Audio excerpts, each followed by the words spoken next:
We're back, folks, on this Veterans Day, November 11th, 2015. And Jim is going to read a veterans prayer. Yes, through a friend from New Orleans. Veterans Day prayer. Dear Lord, today we honor our veterans, worthy men and women who gave their best when they were called upon to serve and protect their country. We pray that you will bless them for their unselfish service in the continuous struggle to preserve our freedoms, our safety, and our country's heritage for all of us. Bless them abundantly for the hardships they faced, for the sacrifices they made, for their many different contributions to America's victories over tyranny and oppression. We respect them, we thank them, we honor them, we are proud of them, and we pray that you will watch over these special people and bless them with peace and happiness. In Jesus' name we pray. Amen. Amen. It was given to me by a lady in New Orleans. Do I? What? What? You want me He to read? needs you. Are we live? Yeah, y'all went back live. Well, I hope so. You want me to read? I'm confused now. Oh, wait. You want me to read? Oh, yeah, we got a meeting tomorrow night at Robichaux Center on Eras Landry across from the Cox. building at 6 o'clock. Be there at 6. We got to start early because we got a lot. Yeah, we got well, a lot gotta on start we got a time. lot on our plate. We will honor all veterans attending the meeting. We will have, and how the timing is excellent on this. We will have Holly Talley, local director of the Concerned Veterans for America, telling us about her organization. Every year at this time, we do something for the Jennings Veterans Home. The director told me that one of the items they need are stamps. So if you could bring at least one or more books of stamps, it would be appreciated, or call me at 654-2805. The other half of the meeting is it's come join us at the meeting and bring a friend, because this is a very critical time in the history of our country. And as they say in the Navy, all hands on deck. Hope to see you there. God bless America. We have 5 candidates who are in the runoffs that will speak for 10 minutes, and everyone was sent an email at one time or another. And after all have spoken, we will have a meet and greet. The 5 are Billy Nungesser for Lieutenant Governor, Jean-Paul Cousin for State Representative District 45, Andy Nakhan, City Council District 6, also Mark Garber and Chad Leger running for Lafayette Parish Sheriff. This will, again, be your chance to meet the candidates. If time allows, there will be updates on the election. I hope to see you all tomorrow night. All right. You wanna- Jim's got some more words about Veterans Day, which then, I read the oaths, which are, those oaths are, as a veteran, you don't just take those oaths and then after you get out of the service, it's over. That's an oath you took for life in this country. And I think some people forget that. I know our president better remember that. well, this has come up in, shall we say, underground circles, Yeah. where veterans stated that they swore under this oath to support and defend the Constitution against all enemies, foreign and domestic. And you It's need to take that interesting. to heart. What I want to tell you is, and I told about being with my 3 of the grandsons today, which was totally awesome. What a great thing for a grandfather. And, but being a veteran, and it's hard to explain when you're in a foreign country. I was 19 years old, turned 20, and actually turned 21 by the time I left. Went through 2 birthdays in that country. The thing is that people have no idea. You know, I wasn't out in the rice paddies, but I was on the rivers, and it's the same deal. All you do is get shot at one time and their whole life changes. I will tell you, the first day, 19 years old, first day in a foreign country, we have no weapons yet. We catch a bus from the Tonsanute airport to the administration thing. And at the time, the Buddhists were protesting. I remember those protests. And they were burning tires and stuff in the street. When that wasn't good enough, they started burning themselves. Yeah, well, here's what happened. The bus driver is Vietnamese. There is no other military on the bus. We all unarmed. We're all unarmed. The bus driver gets out of the bus, and there's a fire and you know, we're sitting in there going, what the heck? And he took off. And he comes back, and he backs up the bus, you didn't believe this, and drives through the fire. And I thought my stay in Vietnam was going to be really short. and we fortunately made it through that. But that was my first day. After that, it was day by day. Mhm. You know, if you woke up the next morning, you were a happy person. But the whole thing is I did a thing today. Let me expound on that. My father was in World War II in England. I served in Vietnam, and my son served 2 tours in Iraq. And he's still not on the right trail today. But he is getting help from the VA, believe it or not.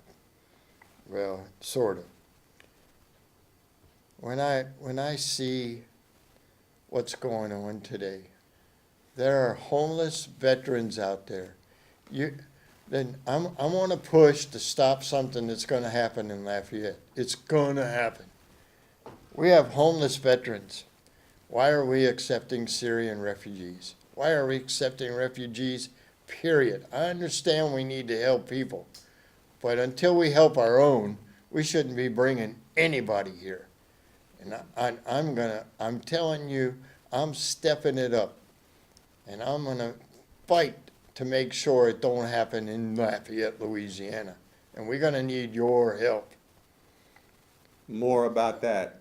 in After very the near election. future. Yep. So that's one of the things. It's the VA system. If you think Obamacare is gonna get better, just take a It's look at the VA system. Obamacare is in the toilet again. Yep. The new. What is it, 20% of the agency, the exchange is shut down? And they're announcing new increases to everything. Your Oh, yeah. deductible's gonna go up to $5,000 or more. Your premiums are going up. But you see these ads on TV. Well, some people on Medicare can get no deductible under the Affordable Care Act That's and BS. reduced rates know. on I know. their drugs and all of this garbage. And this is commercial companies doing this. Who do you think wrote this thing? This is a fascist, not a communist move. There were no senators or representatives involved in the writing of Obamacare. And you want to know something? Yeah, if you like government medicine, just see how well the VA works. Yeah. And now Cleveland VA Medical Center opens first veterans transgender clinic. Well, they're paying for the transgender surgery, or for whatever you call that they do to make them unman or unwoman, whatever they were before, to turn them into uber eunuchs. Okay. I Googled, what is a veteran? And I found one thing where, I'm not sure if it's a high school or college or whatever, but they had to find, I'm doing a class project and need to know what a veteran is. And he's found the best answer. A veteran is a person who once served in the military of their country. People currently serving in the military are not veterans, which is a true statement. They're service members and will become veterans when they leave the military. Yeah, this is true. And that is true. A veteran is defined by federal law, moral code, and military services. A military veteran is any person who served for any length of time in any military service branch, okay? So then I went further, and I Googled again, what is a veteran? And this was interesting. This is from the American War Library. What is a veteran? All veterans are the same. What is a veteran? A veteran is defined by federal law, moral code, and military service. A military veteran is any person who serves for any length of time in any military service branch. What is a war veteran? A war veteran is a GI, government issue, ordered to foreign soil or waters to participate in direct or support activity against an enemy. The operant condition any GI sent in harm's way. What is a combat veteran? A combat veteran is any GI who experiences any level of hostility for any duration resulting from offensive, defensive, or friendly fire, military action involving a real or perceived enemy in any foreign theater. And then it goes through veterans benefits and what you qualify for. You know, when I came back from Vietnam, there were some issues for what happened over there, and I'm not going to go into that in detail. And I went to the VA in Milwaukee, one of the biggest VA hospitals in the country. And I went through 5 people there and then got escorted out of the building.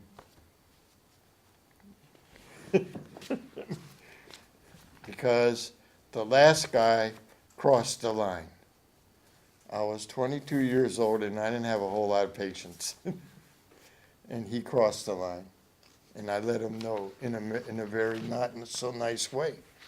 And I never went back to the VA again. So that answers the question. This is an article, it says Veterans Day, who is a veteran? We covered a lot of this, but I wanted to read. This guy was at a celebration for the Marine Corps, and there was a whole group of just an overview of the story, whole group of veterans at a get-together. And the guy says, then as I started to head back to my hotel, I noticed another veteran. Sitting alone at a bus stop in a motorized wheelchair was a man wearing a woodland-era camouflage shirt. I estimated he served from 1985 to 1995. Funny how veterans can tell. As I walked by, we made eye contact and he nodded at each other and knew that we were brothers. He was trying to get to the bus, so all I saw were his staff sergeant stripes and airborne wings. Many veterans rarely talk to strangers, but seem to be able to spot fellow veterans. I hope the nod let him know his service is appreciated. But it made me think, here is a veteran taking the bus alone. Does he feel appreciated? And then I realized it is that veteran and others like him, those that sit alone or blend into our society, that Veterans Day is truly for. I am able to still serve at VA as a veteran. I am almost like royalty at work. I know from personal experience that the secretary is a veteran. 30+ percentage VA employees are veterans, and that 99% of VA admires and takes care of veterans. But that veteran at the bus stop, the veteran at the airline, they may not share those feelings of royalty. So this week, this Veterans Day, I asked everyone to identify your veteran and make him feel like royalty. I almost cried leaving the school today. And here's why. This applies. Those kids that were sitting in there, the guy that spoke, that was the main speaker, and the teacher, the principal, said, when you see a veteran today, and she wasn't just talking to the school kids, she said, tell them thank you for your service. I'm in the middle of all these kids, and they're telling me thank you, thank you. And this young lady was walking next to me, and she's looking at me, and she had this look of, what would you say, respect and overwhelming. And I looked at her and I said, thank you. And she says, I never told you thank you. I said, yes, you did. And she says, how's that? And I said, with your eyes. You had this look of admiration. And she says, you could tell that? And I said, yes, ma'am. But the thing was, is walking out of there, all those kids, hundreds, the kids, they're all telling you thank you. And what I thought there was is that, you know what, these other things that I do and all of my partners, that makes it worth it. Mm-hmm. I know that there's hope with some of our kids. There's something I'll read tomorrow. I didn't make a copy of it here today, that was discussed in a meeting in New Orleans about giving up. And Mary Cass wrote a really nice note today, which I will read tomorrow. And we'll read it next week. Yeah, Giving up, we have seen over the years, has been a very contagious disease. Even to the point of not even starting, people have given up. And, well, there's always hope. yeah, And there's economic distress on the horizon that I could read you tonight. But the bottom line is that we're still going. And as long as we're still breathing, there's hope. you know, it took an hour at the Texas Roadhouse.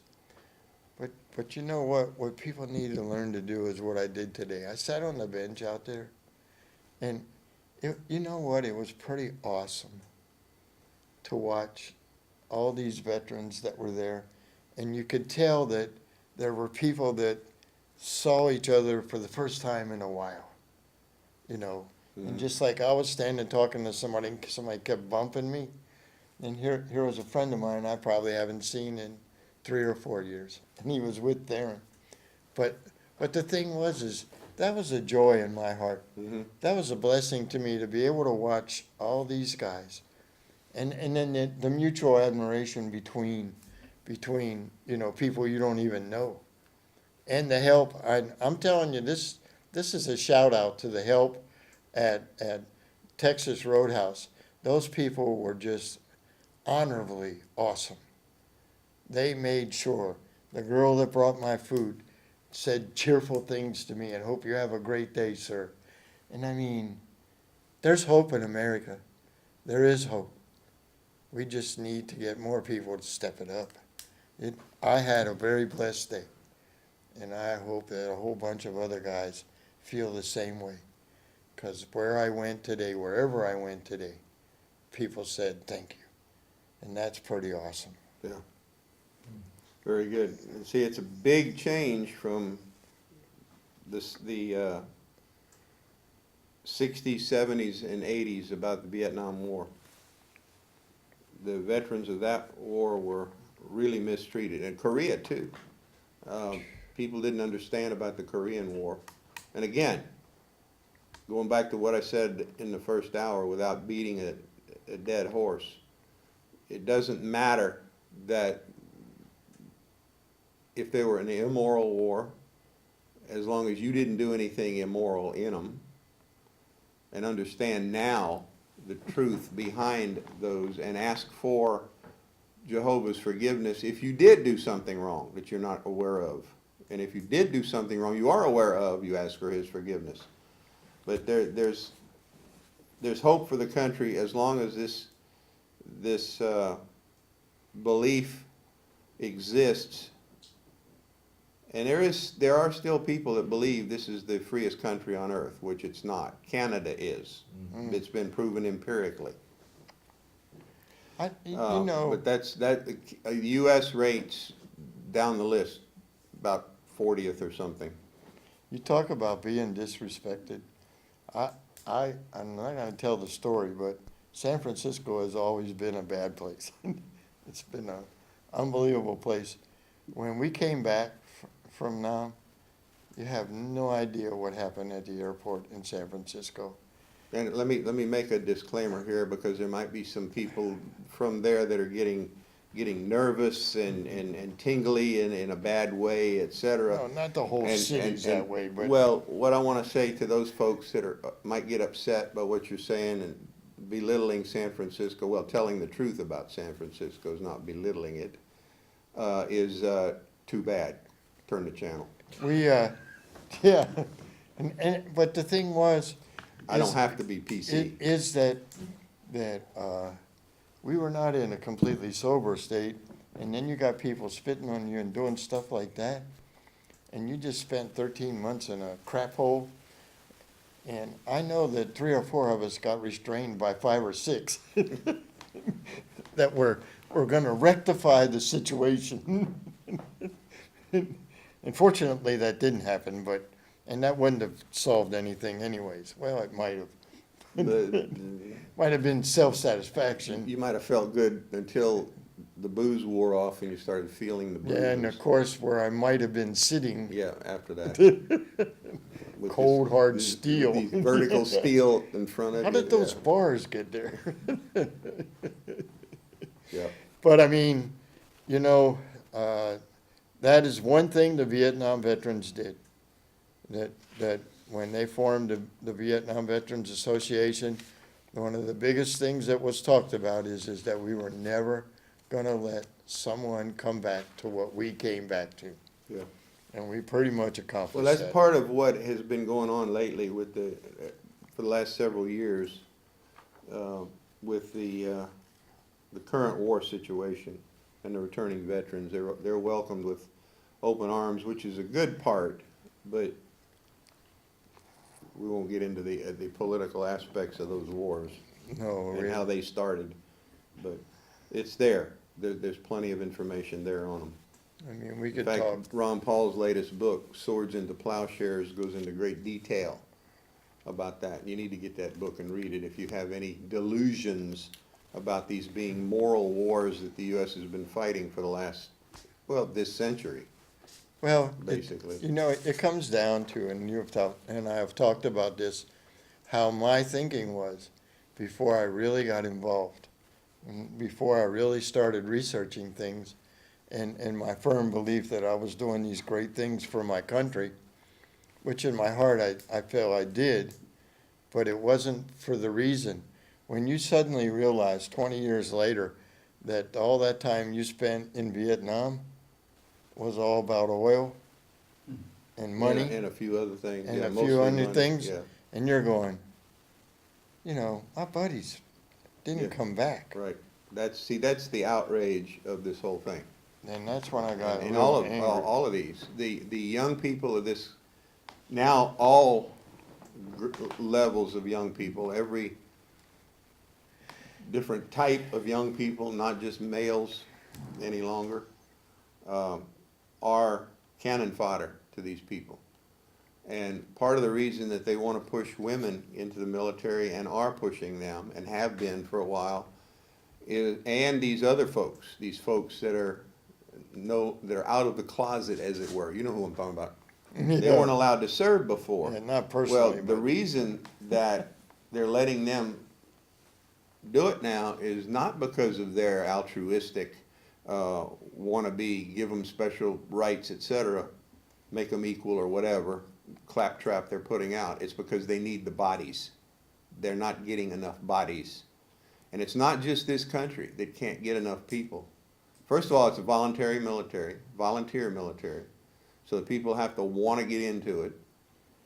Then you've got the physical aspects, the numbers of children that cannot come up to the physical standards of the military is appalling in this country. And it's not just in this country. I can't forget, it was shocking when I heard another country's having trouble with that. I can't think of who it was, finding people. Yeah, but the other thing is, on the other end of that deal, is the people that have been in there 12, 14 years, they're making them retire. Well, they're getting them, they're forcing them to retire for various reasons. Yeah, As so many they of don't them get as their full possible. retirement. Well, and as many of them as possible, they're branding them with post-traumatic stress as an excuse to not give them an honorable discharge so they don't have to give them a pension. And they're also doing things like, we've mentioned this before, they've been doing this for a while. The guys are turning in equipment and it's got a little pencil mark or something on it. Well, they're not letting them turn it in, they're making them pay for it. And at one point, troops in Iraq were not, and in Afghanistan, were not carrying their bulletproof, their literal rifle-proof plates, because if they got damaged, they had to pay for them. I.e., if they got, battle damage, and if they didn't pay for it, they got less than honorable discharge and then couldn't get a pension. You mean those 50 caliber machine gun barrels that I melted several times? You'd have had to pay for those now. Well, actually, it would have been stuff you were assigned to. Not if the guns, the guns were assigned to the boat. So it wouldn't have been. There's a lot of those. But your in the personal river. equipment, your personal equipment you'd had to pay for. There's a lot of those in the rivers. Well, yeah. But the bottom line is the military, and of course they're getting rid of the older folks because the newer ones are more pliable. They're easier to control. The problem is they can't find enough of them in physical condition, good enough physical condition where they can handle it. They've even changed some of the rules or the training. For example, and it's probably still this way, several years back we were shocked. They issued tennis shoes or soft athletic shoes, but not combat boots right away in basic training because their feet couldn't handle the combat boots. They weren't used to anything harder than soft running shoes. And so they had to break them in, as it were. Not just break in the boots, but break in their feet too. Excuse me? So we've become, as I read on a previous show, we've become a nation of wimps. And we see this with some of the military people we've had contact with in the last few years. They know absolutely nothing about any firearm except military firearms. The ones that they specifically used, were trained on in the military. They know nothing about anything else. This was the reason that the civilian marksmanship program was started after World War I. The troops were so abysmal in basic training, lack of marksmanship whatsoever, no marksmanship before going into basic training, that, oh, well, we got to get the civilians up to par because, hey, it's a whole lot easier to train somebody that's already been shooting in his life. You get us a nice example of that in the Alvin York movie with Gary Cooper. He plays Alvin York. When they're at the range, he can shoot. And the guys from New York, et cetera, they couldn't shoot. So. See, that's a good thing because my grandson Tyler in the Marine Corps, he made it to the finals and almost ended up being eligible to go to the Olympics. Why is that? Grew up in Villeplat. He was shooting squirrels from the time he was probably 10 years old. Well, y'all do realize that in Villeplat, the first day of squirrel season, they close the schools. They closed the schools. I couldn't get over that. They don't go to school on the first day of squirrel season for a reason. The squirrels are panicking at that point. But I mean, that's amazing. I mean, to think that they take the day off for the first day of squirrels. Yep. All right. You got anything else you wanted to mention? Nah, well, I don't know where I you're mean, going. in the veterans. No, not in the veterans. I All mean, right. there's a whole lot more we could say, but Yeah. enough has been said. Shifting gears now to something a little more practical. Practical. Oh, yeah. Micro. No, this one first. The Arctic Ocean is warming up. Icebergs are growing scarcer, and in some places the seals are finding the water too hot. according to a report to the Commerce Department yesterday from the consulate at Suck Bergen, you in on Norway. this one. Reports from fishermen, seal hunters, and explorers all point to a radical change in climate conditions and hitherto unheard of temperatures in the Arctic zone. Exploration expeditions report that scarcely any ice has been met as far north as 81 degrees 29 minutes. Soundings to a depth of 3,100 meters showed the Gulf Stream still very warm. Great masses of ice have been replaced by moraines of earth and stone, the report continued, while at many points well-known glaciers have entirely disappeared. Very few seals and no whitefish are found in the eastern Boy, Arctic. you sucked me in on this one. While vast shoals of herrings and smelts, which have never before ventured so far north, are being encountered in the old seal fishing grounds. Within a few years, it's predicted that due to the ice melt, the sea will rise and make most coastal cities uninhabitable. Oh, well, I must apologize. This must have been caused by Model T Ford emissions. Oh, I neglected to mention this report's from November 2nd, 1922, as reported by the AP and published in the Washington Post 93 years ago. I was reading that and I said, what the heck did he send me this for? Until as I was reading through it, I got to that last sentence and I went 1922, almost 100 years ago. Uh-huh. And of course, since then, the ice has melted completely in the 93 years, right? Yeah. And now all of the coastal cities are uninhabitable or up on stilts, right? Yeah.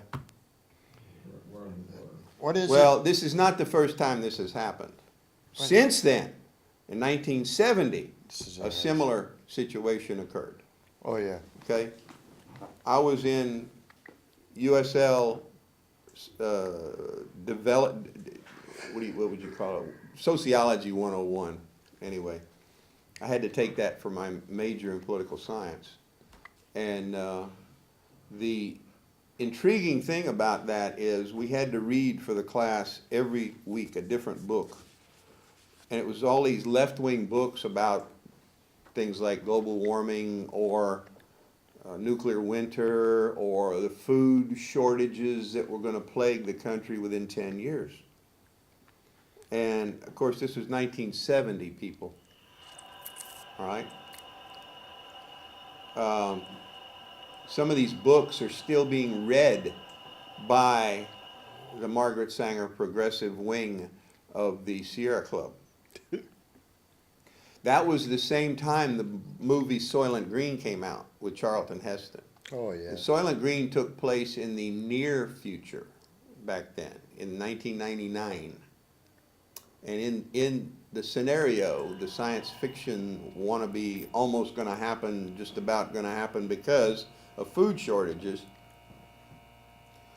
the staple food for the whole urban community was a green cracker called Soylent Green. And this was the basis for diet for most everybody except the upper classes. And what is pointed out at the end of the movie, in the last 30 minutes of the movie, you find out that Soylent Green is made from the processed corpses of dead people. They're not buried, they're not incinerated, they're put through on a conveyor belt and they're turned into big Now, machinery. This is in actuality, but Do what? that's not real. Well, sure it is. 1999's come and gone and we've had food shortages. What do you think you've been eating? Right, what have you been eating? Grasshoppers. Grasshoppers? No, there weren't any grasshoppers. Protein. But, and those people took this movie seriously. The people that wrote it, the producers, everybody associated with it, except maybe Charlton Heston at that time, he had an epiphany. And it may have been about that time where he realized the crap that was coming out of Hollywood and other places and how full of lies it was. And it was probably after he did Soylent Green. But you see, 1999's come and gone, folks. And let's see, what was the last cracker I ate? It was whole wheat. It wasn't Whole wheat. green. Yeah, I like whole wheat. It wasn't green made with supposed algae. Could have been green wheat, though. Could have been spoiled. No, but see, this is the kind of thing, and of course, I've told you before that that sociology professor in that class was extreme, was an uber leftist. And one day when he's discussing global warming due to the greenhouse effect, it was either going to be global warming or cooling. Okay, the greenhouse effect back then caused by pollutants in the atmosphere was going to be either the heat that was trapped in at the surface was going to reflect off of this layer of crud in the atmosphere and never get out. It would not radiate out to space. Amazing. So the earth would heat up. Or the sun's energy could not get through the layer to warm the earth, and we would have what amounted to nuclear winter. And they even called it that, okay, because they wanted to put that fear into you that the government had to do something about this in 1970. Well, I asked him one class, well, if y'all don't know, if these scientists don't know which is going to happen, why can't it be a combination of the two and kind of balance each other out then? Duh. And he said, oh no, it can't happen. It's got to be one or the That other. must have really wired his brain. Oh, he paused, but he came back with the stock answer. Oh no, it can't. It's got to be one or the other. Look, Okay. I had a professor in the 1970s that couldn't erase a blackboard unless he had 2 erasers. Well, one on, one off. No, we stole Oh. the other eraser and he couldn't erase the board. But see, Are you gonna, I mean, it's not global warming anymore. well, no, it's climate change. You know But why they- they did that, huh? Well, yeah, because global warming has gotten to be such a joke. And climate change, what is it, Pelosi or one of them said climate change is causing people to be prostitutes? Well, yeah, that sounds like something she would say. Her and Al Gore and the clown that's one heartbeat away from being president. Here's Or maybe here's a the half other a thing heartbeat. on climate change. I thought it was awesome. Last year, they had the expedition down there proving climate change, and 5 boats got stuck in the ice. Yeah, and see, I was But gonna the ice is melting now. I was going to send this article out to everybody with the big article that I got about how the ice cap in Antarctica is melting. Okay? The reason it's melting in places is because of volcanic activity, because of the earth itself warming the ice up from below. And it's spotty. It's all over the Antarctic, or in several places in the Antarctic. Where it's not geothermal, i.e. natural heating from the ice has actually thickened. No, I think it's probably too many hair dryers. You think?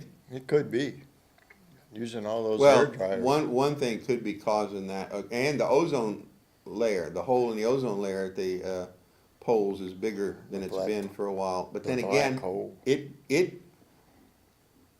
it's not because of chlorofluorocarbons, like they made the big stink about. And since those are heavier than air, how does it get up to the ozone layer to begin with? How do those chlorofluorocarbons know. get up to? I'm not a It was an scientist. excuse. It was an excuse to just like steel shot was an excuse. Doing away with lead shot for. Yeah, but there's another thing that just happened this last week. We're not gonna build that pipe. Oh, yeah, well, It's that's, not environmentally, and the very next day, 2 trains crashed and put oil all over the place. Did you happen to see that in the mainstream media? That's 2 of Buffett's trains. Is it Buffett that owns yeah, them? yeah. His trains crashed. This is why Obama doesn't, and his ilk don't want that pipeline, because Buffett won't make any money off of the trains hauling the To oil. support the socialism. Except that now, the Canadians, now that it's definitive, the Canadians are gonna build a pipeline to the Pacific coast, and it's gonna go to China and Japan, Good job. and that oil was coming to the Gulf Coast to our refineries, and they were gonna have to increase the refinery capacity down here, and it would have been a boon to us down here. It was only gonna create 20 jobs, that's what he said. Yeah, but again, 20 jobs building the pipeline? No. No, not building a pipeline. Thousands of jobs building the Permanent. pipeline.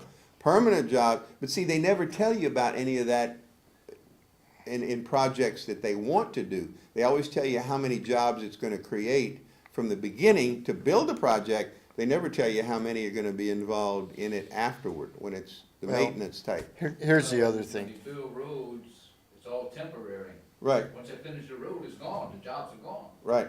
Yeah, Of course, this is they always tout the fact that they're building roads and they're creating jobs. yeah, but did They you, never tell you that they're only 1 year for the duration of the road, right, Exactly. it's the same thing. But now he's gonna use that when he wants to make an excuse for not doing something. But again, it's politics, okay? Well, And remember what break down the word politic. Poly means many, and tick is bloodsucker, so you have it once again. that's good. see, Makes John sense. Kerry says that climate change is responsible for the problems in the Middle East. Mhm. Exactly. Yeah, climate change is causing the jihadis to lose their jobs because it's heating up and they now have the crops are failing and all of this crap. That's some of the stuff they've mentioned. The difficulty with that argument is that those people that they've been capturing, and some that they've killed, most of the ones they've captured as leadership for ISIS and others, have been wealthy family Oh, yeah. members. It's kind of like These the aren't guy. broke people. It's kind of like this guy in Missouri, the big time Oh, yeah. graduate student Jonathan Unbelievable. Butler at the University of Missouri, who did the hunger strike. With 20 His million. family's worth $20 million. $20 million. And he blamed this on white privilege, and he's oppressed. His family's worth 20 million bucks. Guy's a president or what? Father is a railroad vice president, made over $8 million just last year. I wonder if he has dedicated, and this is an old sucker, he's been going to school since 2008, in graduate school. It took me 2 years to finish graduate school. 2 years, okay? This guy has been there 7 years. Yeah. Does he have And a he looks degree? it, he looks it too. Does he have a degree? It's probably 98.7 Fahrenheit. And he looks like he's about 40. Well, But, he doesn't have hey, to worry about money. His old man got money. I wonder if he has dedicated his, these funds, these outfits that if you're owed some money in a settlement of some kind that's being paid out over time, you can get a lump Yeah, sum. but the point that people missed is, what state is that? Missouri. This What is right happened- next to What happened Livingston. in Missouri? Well, this is right next to Livingston too, by the way. Uh-huh. It's not too far from Livingston. There's Exactly. something in the water up there, or it's in They the forced air. that guy to quit. Yeah. And this is the same school, and I saw the video of this redheaded, middle-aged witch yesterday or day before, trying to stop a young fella from filming their demonstration. Exactly. And he was with the campus newspaper. She said, "We don't want any of the media around here." And then she ran off. They got a video of her running off and trying to get somebody to help her expel this guy from the campus. And she quit today. Somebody put pressure Oh, on she her quit? to quit. Yeah, she quit. But the absurdity of what's going on out there, there's this comment I've got at the top here for today's show. Absurdity is the rule. I don't know where I got that from, but, and if these people are not careful, with this and they continue with this crap, I'm gonna unleash my flying monkeys. Remember that.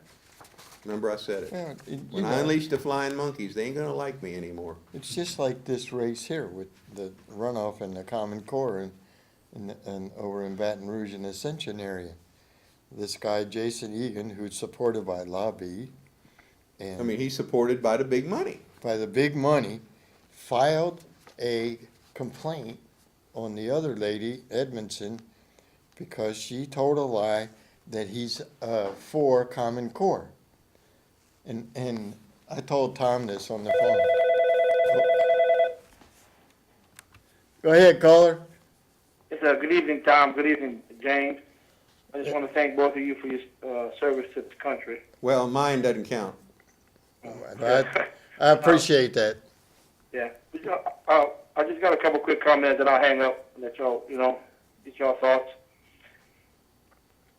These football players in Missouri, number one, better be glad I wasn't president of the school, because you know what I would have said? Bye. Yeah. So, all your scholarships will vote and bye.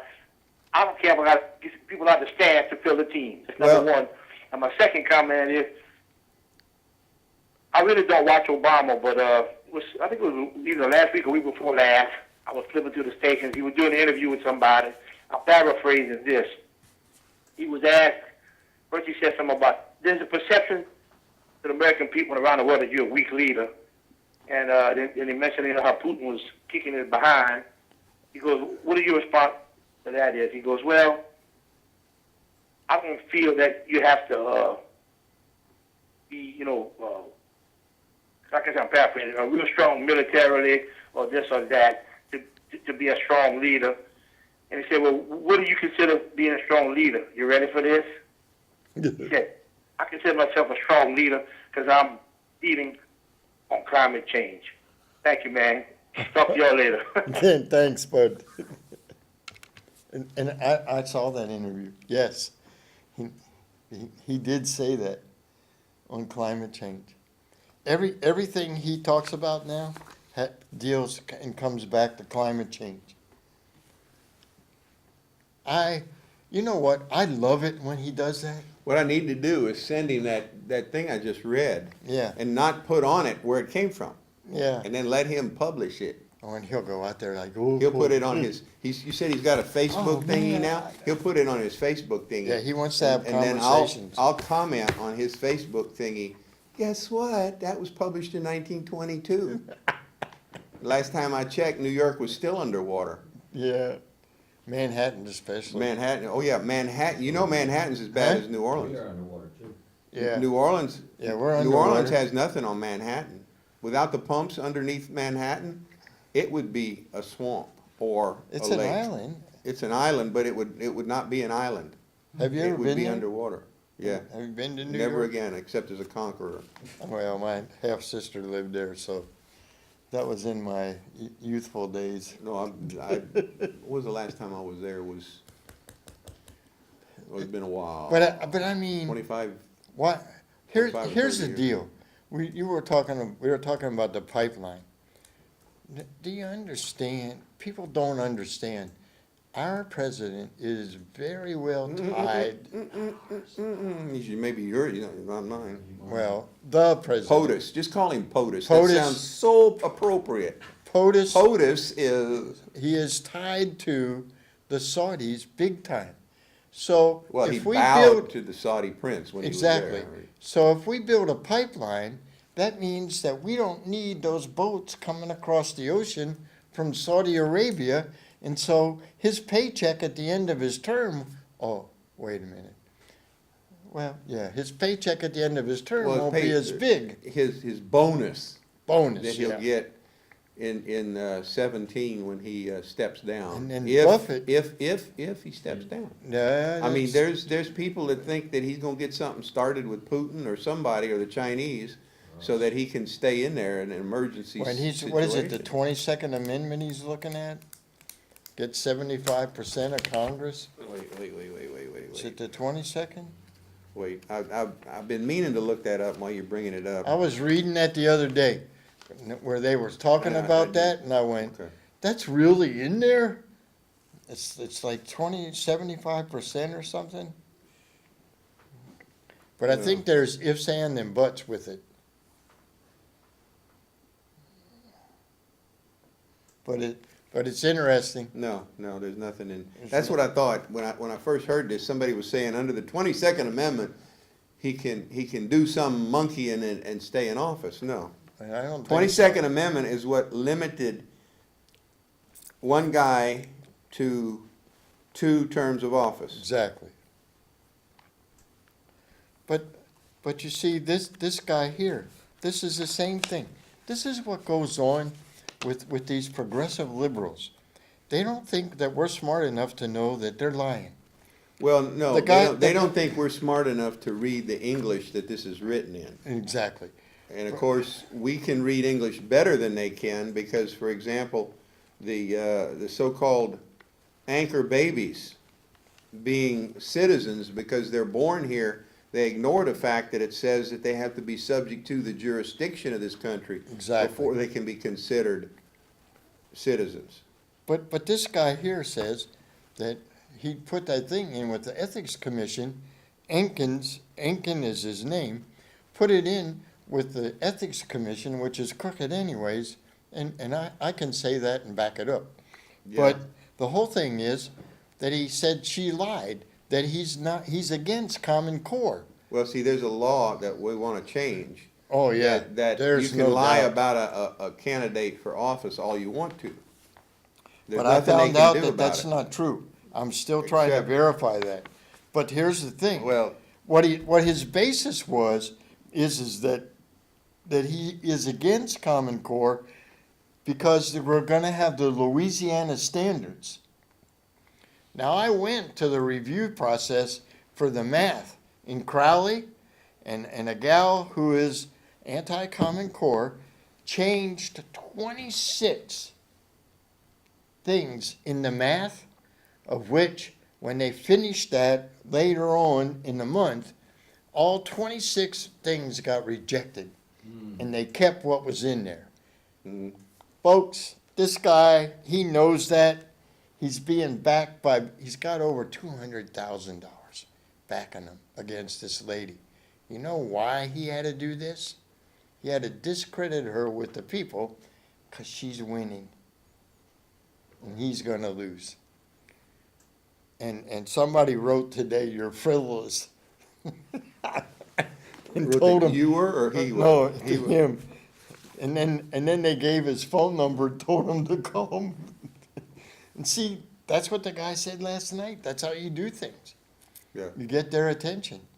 But I mean, all the stuff we just talked about, the climate change. Real quick, like, we'll plant this seed again to get y'all started thinking. That guy that you heard last night, you want to bring him here, Yeah, and there may be some people out there that want to become activists in a political sense, and again, it doesn't matter how you want to, which side or anything. yeah, he doesn't want too big a class He to wants start with. he wants to come in here and do a class on using the social media. That's what they do, is teach people And- how and to not just to social, become but activists. email, Yeah, well, Twitter, that's all basic. that That's all the stuff. same thing. They got it That's all- done, he that's got all- it down. Yeah, that all fits that category. But So- we're gonna look at that the first of next year, I think, Yeah, with and the holidays coming up, and if we make it that far. Again, we'll make it.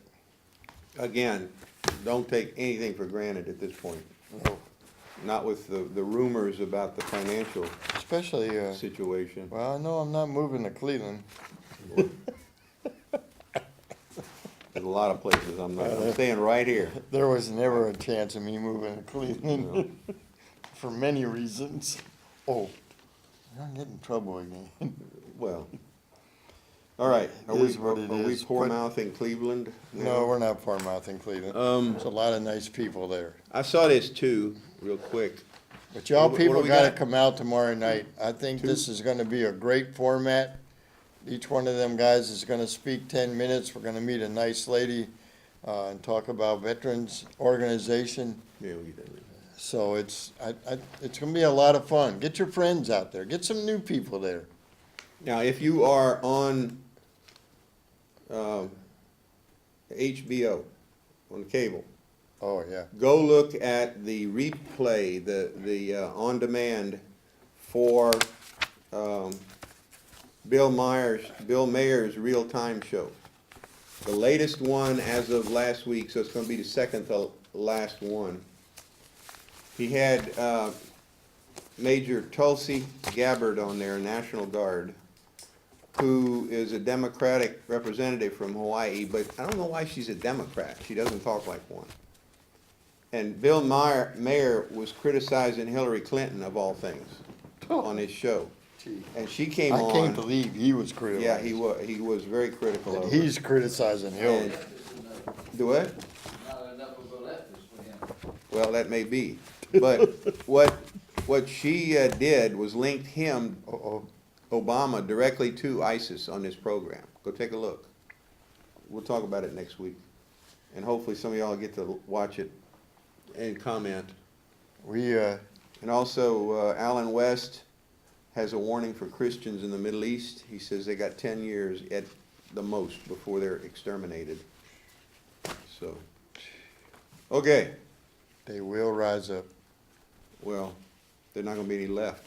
The U.S. government helped with that in Iraq and Afghanistan and several other places.